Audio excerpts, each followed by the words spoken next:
I wanted to take the time today and just try something a little bit different. A lot of these YouTube cooking videos are really quick. It's like, how fast can we put a recipe in? Like, 30 seconds, a minute, whatever it is. Like, how quickly can we make you learn something? And honestly, a lot of times when I'm looking up for food recipes, like if I can learn how to do something in 3 minutes, 5 minutes, that's great. But in this case, I wanted to do something a little bit longer to really teach anyone out there, not necessarily the people that have been cooking for a long time, and maybe you'll learn something by watching this, but anyone that wants to get into cooking, people that don't think they can cook, people that aren't really sure how to do basic stuff like holding a knife, sauteing, a lot of just basic stuff. So I don't really even have a plan, but I just bought a bunch of different ingredients. I'm gonna hang out with you guys here. I'm just gonna cook some stuff up, do some marinating, do a lot of basic techniques, and if you hang around, you'll probably learn a good amount, and not only that, but you'll probably gain the confidence to cook, because everything I'm doing here is gonna be so simple, so basic, and of course, gloriously delicious. First thing, gotta get my meat marinated. Now there are a million different kinds of meat, and it can be pretty intimidating when you go to the market. You're like, which one do I get? Some are expensive, some are cheap. Usually the cheap ones are hard to cook because they're really tough. You have to cook them for a long time. But I got this steak. It's really just like a tender cut of steak. I mean, it wasn't like a very specific kind. It was like just like tender steak. And honestly, a lot of markets will call different steaks different things. So your best bet is to find something cheap. This is like, 3/4 of a pound, $5. Pretty cheap. So I was like, you know what? Why not just get the cheap stuff, cook it, see how it is, This stuff, it's great. It's going to cook really fast. It's going to marinate really fast. And, you get to try it out. And if you like it, great. If you don't, well, then you try something different. So the first thing to do with any good steak is give it a little flavor. I could just salt, pepper, oil, boom in there and cook it real quick. But I like to add just a little bit of marination. So right now I've just got oil. Oil's good just to put on anything. Whenever you have a steak and you want to give it some kind of marinade, put oil, salt, and pepper is always, that's kind of like the staple. Now I know a lot of people you have to salt, pepper, oil, everything. That's not always the case. But when it comes to something like steak, steak loves the salt and it loves the pepper. Now you might be watching this like, hey, well I don't cook, I don't know how much to add. I'm going to tell you something, that is so much based off of feel. The thing about salt and pepper is is going to add some flavor and kind of bring out the flavors, but salt is really the thing that does that. Pepper just kind of goes with salt. It really doesn't have to, but it gives you a little bit of heat, kind of brings out a lot of things. But the thing about salt is it really brings out flavor. And if you try something that's bland, if you take a piece of broccoli and you cook it, right? Just cook it with nothing and eat it. You'll taste a little, you'll taste freshness, you'll taste a little bit of broccoli, but if you sprinkle salt on it, then it gives you that explosion of flavor. And that's really what the salt is doing. It's taking your tongue and it's saying, hey tongue, there's something here that wants to be brought out. So we'll open up your tongue, open up your taste buds, and actually make you taste the things better. Now the thing is, when you're trying to marinate something, often what happens is you're not really sure how much salt. That's why in the case of something that's not like raw beef, you can keep tasting it. And what they say is add salt, keep adding salt till you're just starting to taste salt. You don't want it to taste salty, you just want to start tasting it. So once say it's broccoli for example, and you're mixing, add a little bit of salt, mix. And once you're just starting to notice the salt there, that's when you're good. If it gets too salty, it's too much. But remember with cooking, you can always add, can't always easily take away. So I've got this steak, and honestly I'm going to keep it simple. In a case like this, I'll probably add a little bit of hot sauce just to give it a little bit of kick. And when you're adding hot sauce to steak, it can be a really hot sauce if you're doing a quick marinade because it will just sort of help the flavor along. But something that's this thin does not really need marinade. A lot of meats that are thicker. Thing is, if I'm thinking about this steak, right, it's super thin. Now if I have a thick steak and I put something on it, for it to get from the marinade to get to the center of the steak is going to take a while. This is kind of almost like an instant marinade. Okay, so the first thing I'm going to do here is turn this pan on. Now there are lots of different types of pans. The thing about this pan, if you notice it, this stuff here, this is non-stick. The beautiful thing about a non-stick pan, of course, is that stuff doesn't stick to it. And there are better pans, I'm not going to lie, like cast iron for cooking steak. But when you're just starting out, I always say the best thing to do is just buy a nonstick pan. You can cook anything on it. Super versatile and stuff won't stick. Eggs are great. They're not gonna get stuck to the bottom. But anything really works in a nonstick pan. It's kind of just a go-to shot. So once that gets hot, add a little bit more oil in there. Now the thing about oil is it's gonna help cook things. It's gonna help brown things. It's also going to help so it doesn't stick. So if you have a nonstick, you don't need to add as much oil. If you're cooking with something else, you might need to add more oil. It's going to stick. It's going to stick. But I'm just going to get this hot. And if you're wondering how things are hot, don't touch the pan.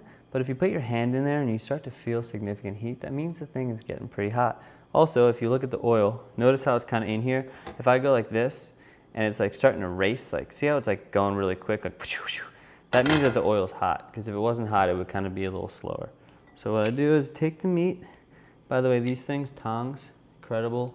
They're like kind of like having a hand that can touch anything with no problem. All right.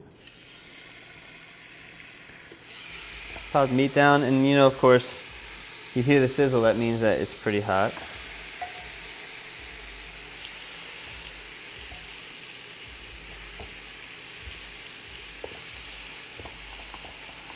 All right, now what I like to do, put the bowl away. Personally, while this is cooking, I'm just gonna go wash this off real quick. It's got the raw meat on there, might as well give it a wash.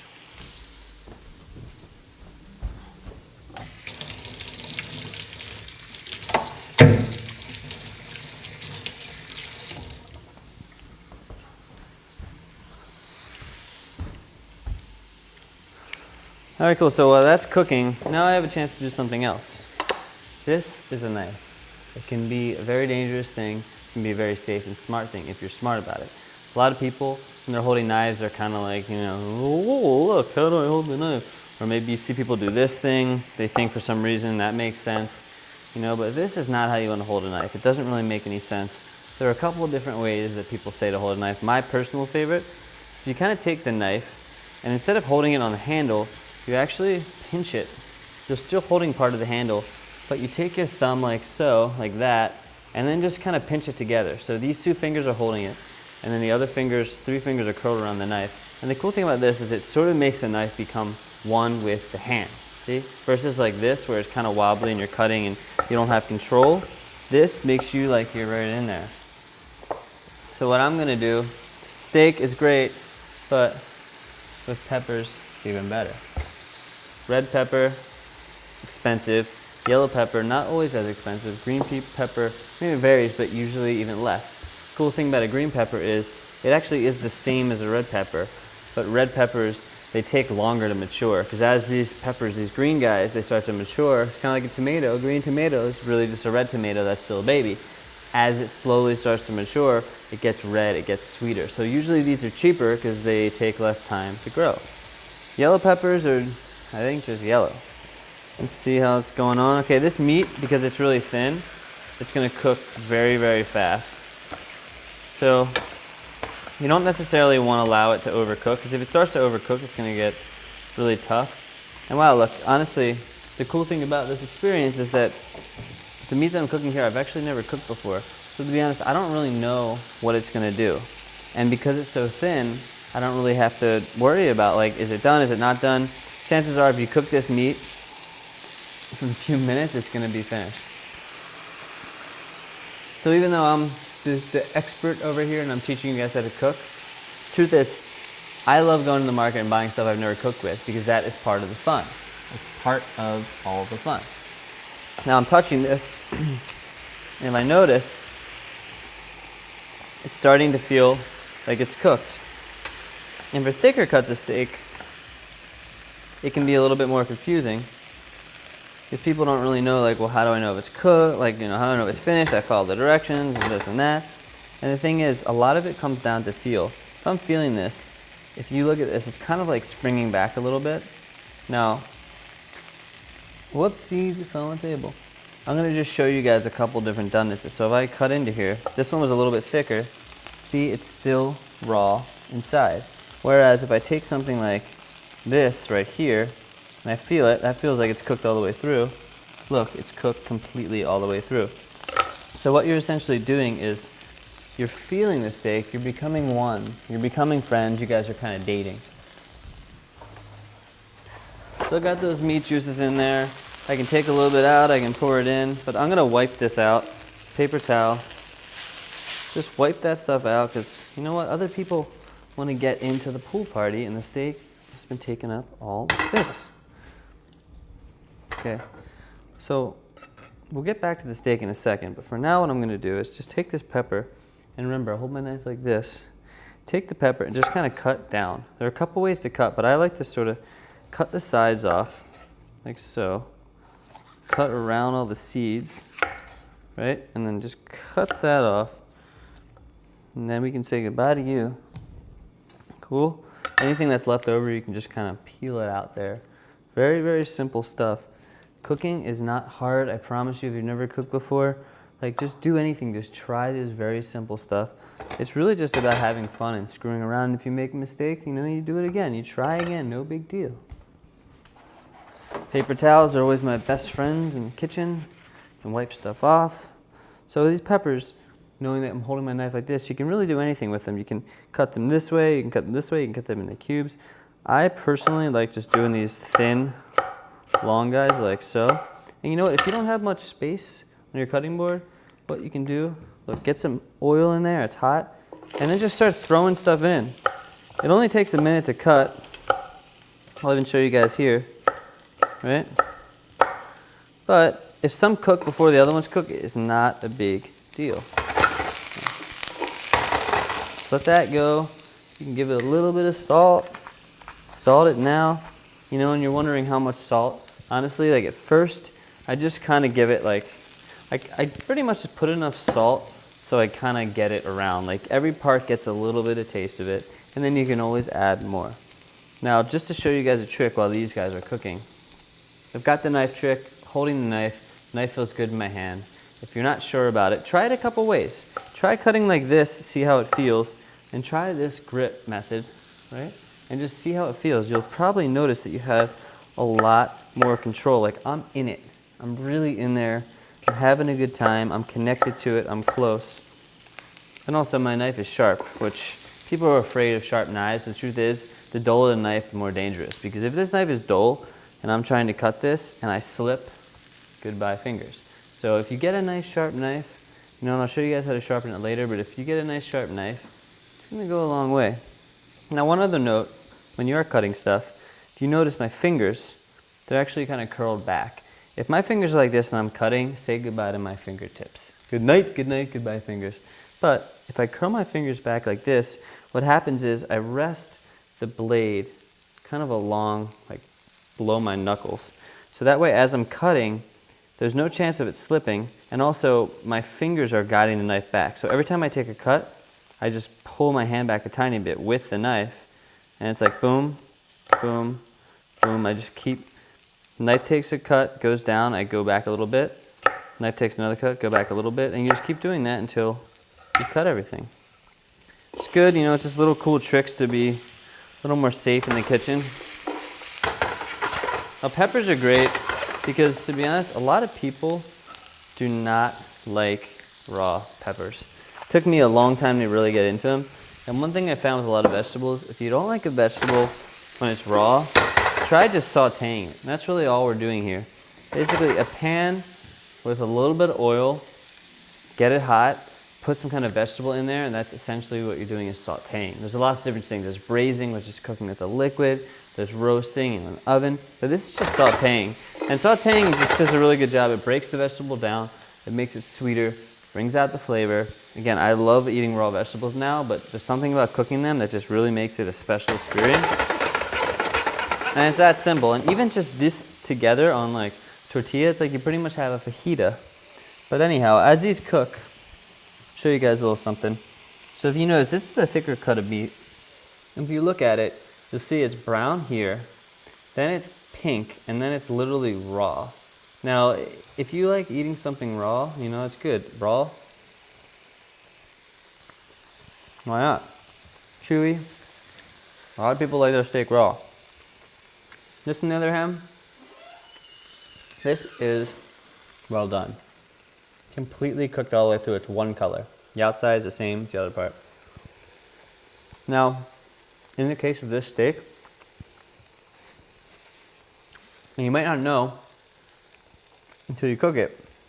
In the case of this steak though, once it's cooked, it's actually very tender. When it's raw, very chewy. Not the case for all steaks.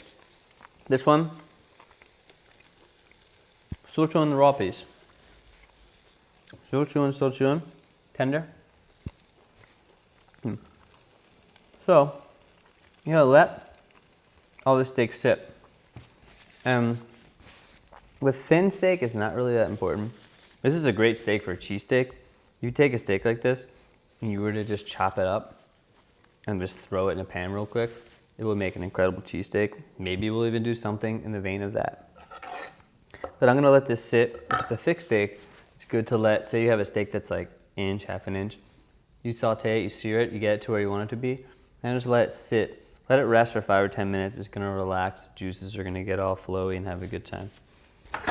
All right, so peppers are there, and you know, I'm doing this like these fancy sort of flip things. You don't have to do that, but if you wanna do it, just know that it's all in the confidence. So I'm going like this, I'm kind of getting ready for it, and you sort of, see, I even lost one, but it's no big deal. You eat that one on the floor, it's delicious. So basically pushing forward, and as I'm pushing at the right moment, I just kind of pull back, and it's a finesse thing. You feel it, you practice it. Before you know it, you'll be impressing your friends, and they'll be like, wow, he can do the thing. That's the thing. When you're cooking, the first step to being impressive and cool is being able to do that thing. That's the thing.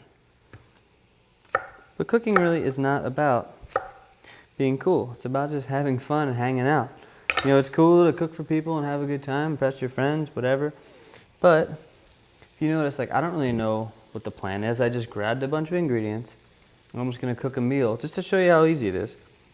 So, mushrooms. I'm gonna throw these guys in here. These are baby Bella. There's also white button mushrooms. There's a million types of mushrooms. You can even, as you learn, like I like to go out into fields and woods and, you know, forage for mushrooms, find wild mushrooms, very dangerous. You have to know what you're doing. But to start, forage in the supermarket. Go to the supermarket, get these mushrooms. They're cheap. This pack here for, I don't know, you know, a pound or so of mushrooms is $2. Now mushrooms do cook down a lot, so you know they're gonna look really big and then they'll cook down and you'll be like, where did they go? But it's okay because they're delicious. So you can just wash these underwater, or you can use a mushroom brush. A lot of people believe that you should never wash mushrooms with water because they soak up mushrooms, but I'm telling you right now that is a bunch of bukkake, because you can wash mushrooms and that's no big deal. But in this case, you know, give them a brush. If you don't have a mushroom brush or a vegetable brush, just kind of brush them off, run them underwater. And if you don't like the stem, there's a stem in here, take it, just go like that, just kind of push it, pop, the stem comes out. Show you again. Take this big guy, boom, stem comes out. I personally like this stem, I don't want to waste anything. But in this case, I'm just going to kind of slice these things up really thin, just like so. Actually, I think it looks pretty cool if you notice, like if you cut it with the stem, it's a cool looking mushroom. But you know, whatever you can do, it really doesn't matter. This kind of cooking, it's all about just heating stuff up, adding some flavor. A lot of times what I'll do is I'll buy a bunch of stuff, just start heating things up. I'll cut these mushrooms, I'll saute this together, I'll put them in a bowl, I'll cook the steak, and then once I'm done, I'll look and see what I have, be like, oh, you know what, I can make a blue boom boom. So sometimes before I'm really ready to like commit to a certain kind of dish, I just start cooking, get the oven on, get the pans hot, just start cooking away, and then the magic will start to come. And the great things about this kind of food is everything's gonna taste good. You throw it on a tortilla, you heat up a tortilla, add a little bit of salsa or something, and next thing you know, you're eating delicious tacos. All right, cut these mushrooms up, get them in there, give them another toss. Sometimes you might want to add oil. Mushrooms are like sponges, so they will soak a lot of the stuff that you have in there. If you notice your pan getting dry, you can give a little bit of add more salt. Now look, this is a nice sea salt. Every salt has a different experience. So like kosher salt, if you're going to start with something, is the best. If you're using table salt, it's going to be super salty. Kosher salt is really good, adds good flavor, isn't too salty. Sea salt is a little more intense, but I'll show you guys. I'm just kind of, every area I just give a nice splashing of salt, like boom, boom, boom. And next thing you know, there we go. Add a little bit of pepper, same deal. Every area gets its own little experience of pepper, nothing too crazy. You get them in there, you get them rocking and rolling. Now, you know what, with this steak, now that I've tasted it, and now that I know it's nice and tender and it's cooked, I'm gonna slice it up. That way, I can heat it up again. You don't have to worry too much about it getting really tough. Some steak is delicious if it's cooked, you know, medium rare, and then when you get it to be like well done, it gets really tough. This steak is not the case. It's delicious. The more it's cooked, which is a good thing. Because if I'm cooking like tacos or something, I don't have to worry about getting overdone. But just to give you guys another reference, I showed you the, you know, rare. This is medium rare. See how pink it is? This, with good steak, like if you're doing, you know, filet, ribeye, strip, like this is personally my favorite. This is a lot of people talk about, getting that medium rare. But I'm just gonna slice this up. I don't know, why not like little strips there. Maybe I'll even put it in a little bowl. And then what I'm gonna do, when I'm ready for everything, my steak's practically cooked. The best part about all this is, I take my steak, heat it up real quick, and put it in whatever I want, and it's gonna be amazing. Clean my board off a little bit. You could just run this underwater, but one thing to note is when you are using raw meat, be careful. It's better to cut it on a plastic cutting board because the meat juice will get soaked up in the wood, which is why I didn't even cut it. I cooked it first, and then I cut it once it was cooked, once it was safe. Okay, now I want to show you guys another little something.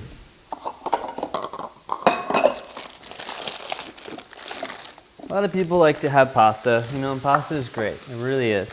But there are a lot of other kinds of noodles out there, especially in a lot of Asian cultures that a lot of people don't know about. These are bean thread noodles. They look kind of like rice noodles, but they're actually made from beans. And often they're called vermicelli. You can see green bean threads. The cool thing about these is you just put them in boiling water. You don't even have to cook them in water, just boiling water, let them sit in there till they hydrate. And one little pack, this little thing, turned into this big guy. So check it out, I'm gonna put it in a big bowl. And I'm gonna take this little bowl and I'm just gonna make a little sauce. So squeeze a little bit oil. Give this a check every once in a while. And you know, if your vegetables seem like if you look at this, that is like incredible. That is what you're after. If it starts to get too dark, if it starts to burn, take it out or just turn it down. But this is looking really good. Really simple, I barely did anything. So I got a little bit of oil. I'm gonna take some soy sauce, which soy sauce is just a great staple to have. Oh yeah, oh yeah. You know, I take a little bit of mustard. Love mustard and everything. Squeeze you in the morning, yeah. I'll squeeze you. And this is just some white vinegar. Any good vinegar will do. Give it a squirtski in there. Take a little whisk. Whisk that together. Now, soy sauce is extremely salty, so you don't really need to add salt. But what you do need to do is taste it. Now, to me, that's just delicious. If you taste it, if it's not delicious, if you want to add spice, go do whatever you want. Maybe I'll add a little cumin. Cumin's like big in Mexican cooking. If you smell it, it's like every Mexican restaurant, they're making their tacos, they're putting this on. Why not just sprinkle a little bit on there at the end? You'll smell it. You know, with herbs, what you smell is what you get. So take the time, just take the herb, put it up to your nose, smell it, and if that smells good to you, and you want to add it to your food, then go right ahead and add it. Give it a little whatcha. Looking incredible. Okay, now, got this in there. I'm gonna pour it into the noodskis. Alright? Boom, boom, boom. And I know it's not looking that pretty and that special right now, But that's why I'm looking around saying, okay, what else do I have? All very simple. Oh, I'll put you down here. There you go, kind sir. I've got a chili. Typically, chili, the smaller the hotter. Not always the case, but these are some hot bastards. So, give them just a little tiny bit of a cut. Being careful, because if you are touching the chili and it's really hot, it will burn your hands. Jalapenos are good to start, but even so, if you're touching the jalapenos too much inside and the seeds, your hands will start to literally burn. So what I like to do at this point is just go ahead and give yourself a quick little wash. And we're back, and we're back, and we're back. I really don't even want to stop this. I just want you to know, like, we're hanging out here. There's no pauses. There's no video magic. By the time this video is done, it's going to be done. So I added my chili. Now avocado. Oh my God, are you seeing this? Are you smelling this? Avocado, some of the greatest thing in the world. It's creamy, it's fatty, it is delicious, it's refreshing. But a lot of people don't know how to cut them. So the kind of most basic, sort of like normal method is you take like the long way. So imagine you're putting the avocado up like the tall way, and you put your knife into it like so. I'm gonna be careful, but you basically just take the avocado and slowly turn it around. You see what I'm doing? Just slowly turning it around like so. So there's just one line all the way through. Then give it a twist and boom, out goes the avocado. If you want to get this thing out, as long as it's ripe, all you do, take your knife and be careful because your hand is going in there. So just take your knife and just give it a little pop right in. Right, see how it's in? Now I twist and out comes the pit. To get the pit off, you simply just pinch and go boom. Now there are a lot of different things with the avocado. You can scoop the avocado out with a spoon. What a lot of people like to do is take their avocado and cut it inside the avocado. Well, you've got to be careful. You can do it like this, but if that knife pierces through the skin, there's a cut to your hand. See, we're always thinking ahead. So if we think ahead, then we won't fall behind. Cool? So now, cut the avocado. It's already magically cut up in there. And yeah, there's little bits of brown parts. You can scoop them out if you want. I personally don't care. Some people are like, oh, it's good for you. I don't care. Take this guy, go around. See, it's just starting to pop out like it's magic. See that? Pop the avocado out, like boom. And I'm gonna actually save the other half. Now, just give this a little turn. You can give it a taste if you like, which I recommend because it's always good to taste stuff. Get a little piece of avocado. This would look great if you had cilantro. I don't have cilantro.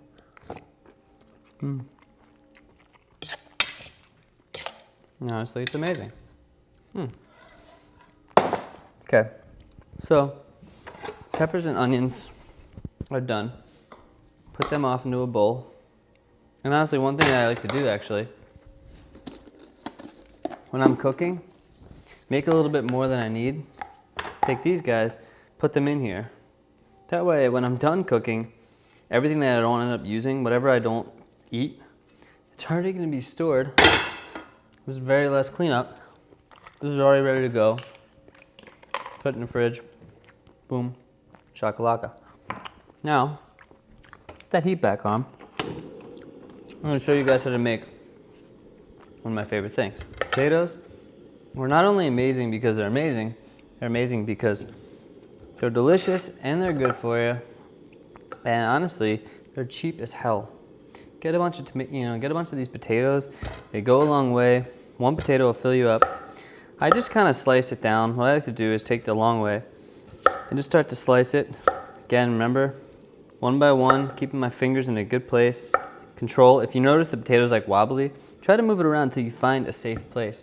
But if it is wobbly, just be mindful. It's the biggest thing about cooking. When you're starting, actually, anyone out there that's just starting how to cook, I'm actually jealous of you because if I could go back in time and start learning how to cook now, I'd be a lot more mindful and I wouldn't develop bad habits. And one of the biggest habits that cooks do is they rush and then they end up cutting themselves. if you look at the potato and you're like, oh, this is kind of wobbly, know that there's a chance that your knife's gonna slip. So when you're cutting, make sure it's firm. Just go one by one. If you're watching yourself and you're paying attention, just like learning anything, you're not gonna develop those bad habits of rushing. And I know cooking, some people are like, oh, I don't have time to do it, it takes too long, it's too hard. It's all a bunch of bullcrap. All you have to do is just have some patience and just practice. So potatoes, with this kind of thing, like it's kind of fun to stack them up. Instead of cutting each piece, what I'll do is I'll stack them up and just be careful. Go down like so, cut them in half, and then just make these little pieces, right? Once they're in there, add a little bit more oil to the pan. The pan is hot, you can see the oil is just flying around. Boom. All right, cut these guys, cut this. The ends, if you see any brown spots, you can just cut them off. Totally cool. Kabloom, kabloom, kabloom. Okay, now potatoes go into there. Now, just like steak, but even more so, potatoes freaking love salt. I'm always amazed how much salt they want to take on. So I'm just gonna get those going. Also gonna add some chili powder, which is just kind of a staple. It adds heat, adds deliciousness, adds that color. Maybe a couple chili flakes, even extra hot. I like my spice. A little more cumin. If you're like doing something like Mexican and you know, if cumin's like a staple for what you're doing, just keep adding it little by little and everything, and it will kind of bring all the foods together. All right, I got that there. Another great thing, if I have it, yes, paprika and potatoes. Amazing. Add a little bit of paprika. Now you're wondering how much again. Again, for me, it's just, I'm just sprinkling it. I'm just giving it a light covering. I'm not drowning the bastards in paprika or anything. I'm just giving it a light coloring. And you can always taste, you can always add more flavor later. It's not like it's gonna screw up too bad if you don't add the right flavor right now. All right. So while that's cooking away, and you know, bring the heat up a little bit, add a little bit more oil. Potatoes like crispy oil. These are gonna be delicious home fries. Let me show you guys a little something. Corn tortillas, they are absolute lifesavers. They're cheap, it's like a couple dollars, you get like 50 of them. And they're not much, to be honest, to like, so even some of these are broken, they're probably old. It's fine, just find a couple good ones. The truth is about corn tortillas is they're really not that special on their own. But you buy these things, you fry them in oil, you have the best tasting nacho chip you've ever had. You take them, you heat them up, you throw them on some fire. They just really reheat well. But just eating them by themselves, they're gonna taste kind of like, almost like you're eating this like ground up corn, which is really, that is all it is. So it's gonna taste just like that. All right. Now the other beautiful thing about cooking in this way is that everything you're cooking, you're gonna taste. It's not like you're baking a cake and it's like you have this one shot, it has to come out perfect. No, everything you're cooking, like I can be tasting the steak as I go, I can be tasting the peppers. It's good, I'm tasting the potatoes to know when they're done. And that is a great way to not make you feel intimidated initially. Getting avocado, take some lime juice, squeeze it on there. This avocado is gonna stay extremely fresh. But in this process, you know, I've decided that I kind of want to use that avocado. So now I'm going to scoop the whole thing out, right? And in this case, I'm going to slice it down like so.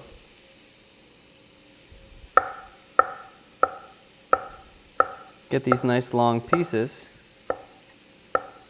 all right? Now cut them this way. Why not? And I'm going to put them back in with this little thing. Because not everything when you're cooking, I'm only showing you this, so that when you're cooking, not everything has to be cut the same way. If you're a chef, if you're going to culinary school, if that's your thing, and like you have to cut everything perfectly, that's fine. You know, in a lot of restaurants, they're very demanding of that. But you know, if you're just having fun and you're cooking for friends, things don't have to be that consistent. Just to be, you know, invite some friends over, have a good time. Cook for some people, or just cook for yourself. And as long as you're having fun with it, don't feel like it has to be intimidating. You know, the first times you cook for people, try the recipe yourself a couple times and just see how it turns out. You know, and if it's not good, if your friends eat it and they're like, it's not that great, or maybe it just needs more seasoning, don't feel like you have to end. Like if I taste this right now and I'm like, you know, it just doesn't have that boom. When I'm sitting at the table, I don't just accept defeat. I go to the cabinet, I grab the salt, I squeeze some salt in there, and mix it around, and I'll be damned if I taste it again to make sure that it's better.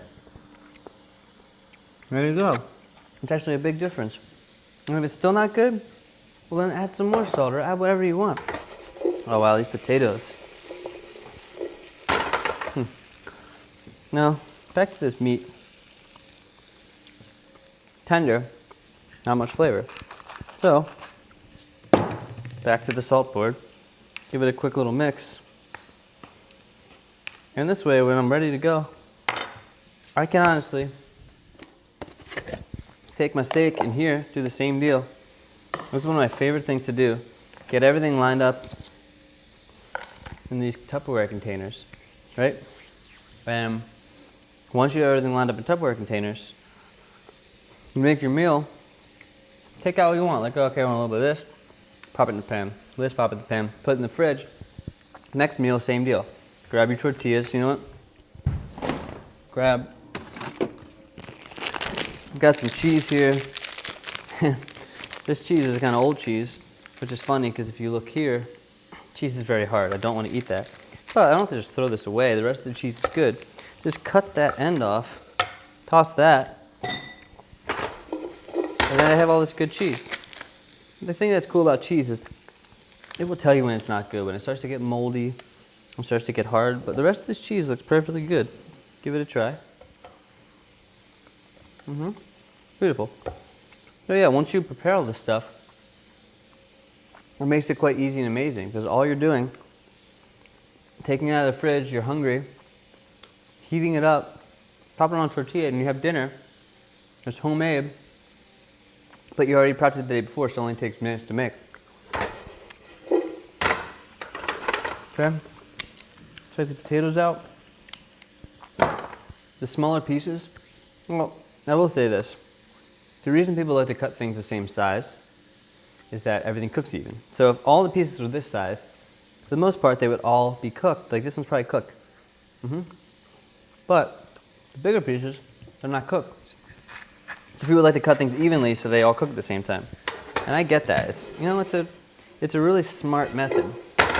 But you know what? I'm not smart. But what I am is I am someone that likes to cook and have fun with my food. And what happens when you cut things different sizes, you get different textures. Potatoes, you can eat them raw. So some of these bigger pieces, they're going to be crunchy.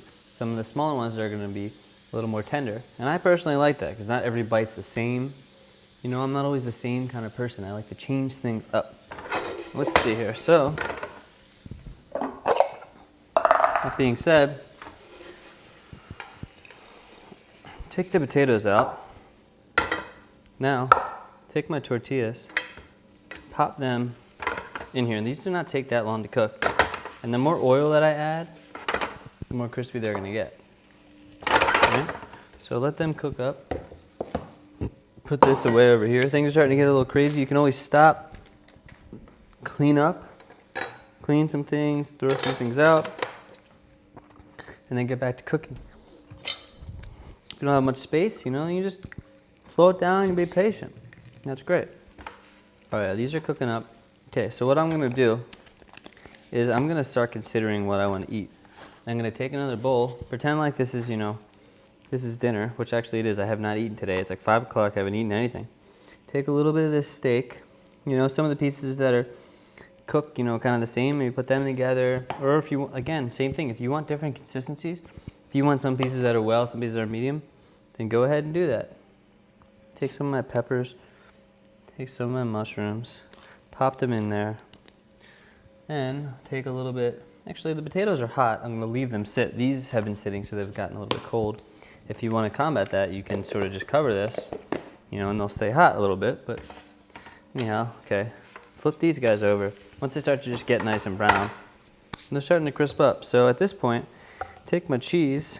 You can grate it, or you can get grated cheese, which is great. Grated cheese is great. But I'm just gonna put a couple pieces, a good amount of cheese on there. Okay. Put a couple pieces of cheese, and now that they're flipped over, those things will melt. And at this point, I have a big pan, so I can actually just take everything else and just put it, just to give it a quick little reheat, just put it over there. Hold on.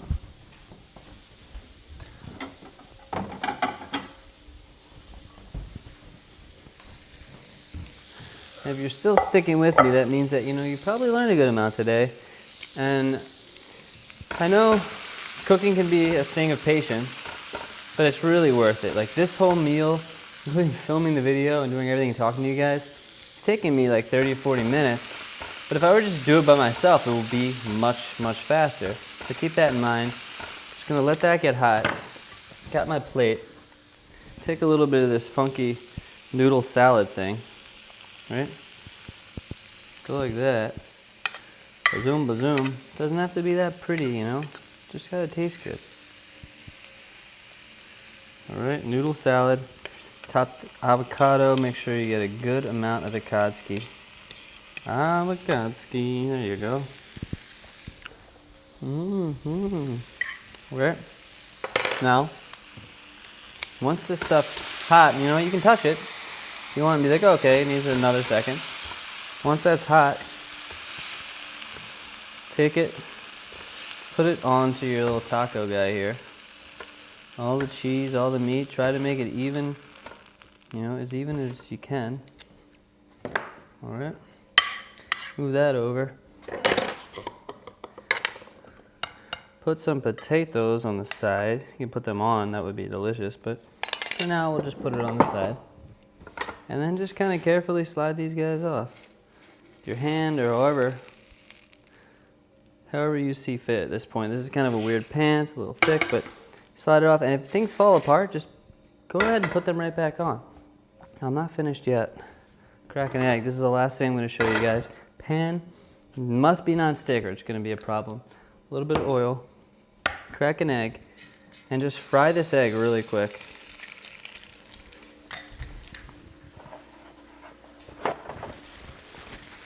Always like to put a little bit of salt in the egg. Eggs and salt, again, very good friends. Take your spatula and kind of just move it around a little bit. Get the white cooking. Now the cool thing about frying an egg is you're getting like kind of the meatiness of the white and you're getting the yolk. And if you do it right, if you just let it sit for a little bit, see how it's non-stick? It's just gonna like kind of float around, no problem. But if you let this sit for a little bit, then give it a quick flip on the other side, then you'll have that yolk and it'll be runny. If you don't like runny, that's cool. But the cool thing about runniness is it adds like a creaminess to everything. And wow, this looks really good. If I had sour cream, you can bet your ass I'd put sour cream on it. But while that's cooking, I'm just gonna give it a smell. Get all the different flavors and everything. Okay. Now, for this egg, I just cracked it in there with oil so it's moving around nicely. So I can give it a flip, right, like that, just very, very quickly, or you can use your spatula. But it only needs to cook on the other side for a few seconds. While it's cooking, turn the heat off. Remember, these pans are hot as balls, especially if you're not using fire. Even if you turn the heat off, the electric is still gonna be hot, so maybe you wanna take it off. Even so, like this is cooking right now, so just keep that in mind. Now what I'm gonna do is take this egg off, and I'm actually gonna put it right there. Cool, and now look at this. Beautiful feast. I can like rip a little bit of the egg off. I can take my hot sauce, put a little hot sauce on here. This is a simple meal. Everything I made here is extremely simple to make. Very, very easy, very delicious. And also, I made all this stuff because this is like the best meal to just start cooking with. It's gonna be delicious. Your friends are gonna love it. It's easy to make, it's cheap. And of course, damn delicious. Thank you guys for hanging around. I'm chewing. I just want to help you guys learn how to cook. If you take the time, try to make something like this, something similar, just sauteing some peppers, onion, steak, whatever it is, give it a go, see what happens. You may find that you like cooking a lot more than you realize.